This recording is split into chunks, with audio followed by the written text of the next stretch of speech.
किसान भाइयों को राजकुमार का किसान की आवाज 100 न्यूज चैनल की ओर से नमस्कार। किसान भाइयों, इस समय जो सरसों की 75 फसल है वो बुरी तरह माहौल से प्रभावित है। लगातार ये माहौल किस कदर तेजी से लगा हुआ है, हर पौधे की फंगल पर माहौल का प्रकोप, और ये धीरे धीरे धीरे पूरे खेत को घेर लेगा। इस समय जो फूल है वो अंतिम अवस्था में है, लेकिन इसके बाद ये फलियों पे आगा और फलियों का रस चूसेगा। फलियों का रस चूसने से क्या होगा कि हमारा उत्पादन गिर जाएगा। किसान इस समय चारों ओर काम में लगे हुए हैं, इस ओर ध्यान नहीं दे रहे हैं। एक बार अपनी सरसों की फसल जरूर जाके देखें, क्योंकि माहौल का प्रकोप बहुत तेजी से हो रहा है। जितने भी खेत पछेते खेत हैं, इससे भी बहुत पछेते खेत हैं, उनमें प्रकोप लगातार बढ़ता चला जा रहा है। अगर ये इसी तरह से बढ़ता रहा तो हमारा उत्पादन बहुत बुरी तरह से प्रभावित करेगा। देखिए, एक ये पौधा है, इसमें लगभग सारी फली गायब हो गई, केवल थोड़ी सी फली बची हैं, सारी गायब हो गई, कोई फली इसमें ठीक नहीं रही। और ये सहरा महू है।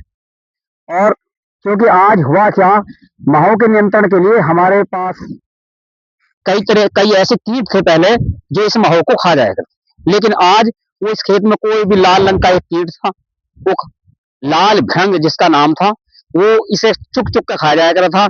लेकिन लगातार जब हमने कीटनाशकों का प्रयोग करा तो लाल भृंग घटता चला गया। हम क्या करते हैं कि जैसे हम कीटनाशकों का छिड़काव करते हैं तो जो हमारे मित्र कीट हैं वो भी खत्म होते चले जा रहे हैं, और उसका दुष्परिणाम आज हमें सरसों के खेत पर दिखाई दे रहा है। पूरे सरसों के खेत में कोई भी लाल भृंग इस समय नहीं है। अगर लाल भृंग होता तो जैविक नियंत्रण आसानी से हो जाता था। अगर अब हमें नियंत्रण करना है तो हमारे पास एक ही उपाय बचा है, रासायनिक नियंत्रण। रासायनिक नियंत्रण के लिए कोई भी किसी भी कंपनी की बहुत हल्की पावर की दवाई का भी हम छिड़काव कर देते हैं तो माहौल पूर्ण रूप से नियंत्रण में आ जाता है। दूसरी ओर लाई की जो सरसों की जो 75 किस्में हैं लगाई, उन पर भी सब पे माहौल लगा हुआ है। और जो हमारी सरसों की अगेती फसल है उस पर भी एक भयंकर इस समय बीमारी आ रही है, वो मैं आपको दिखा रहा हूँ। उससे बचाव का उससे भी हमारी सरसों बहुत बुरी तरह से प्रभावित रही है। ये सरसों का अगेती फसल है, और इस अगेती फसल में आ गया फंगस का प्रभाव। फंगस से बुरी तरह प्रभावित हो रही है ये फसल।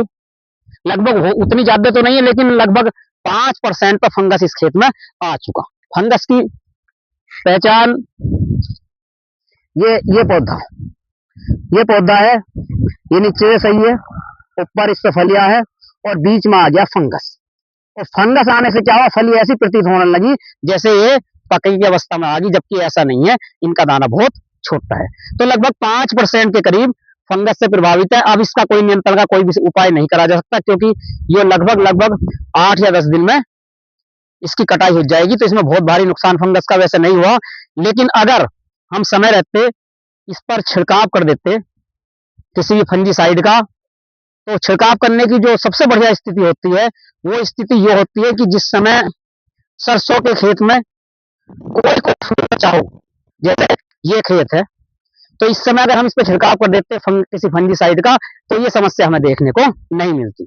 अगर 75 फसल को हमें बचाना है तो अब जब इसमें माहौल लगा हुआ है, एक तो किसी कीटनाशक का और साथ साथ फंजीसाइड भी लगाएं, जिससे कि किसी भी तरह की कोई फफूंद ना आ सके।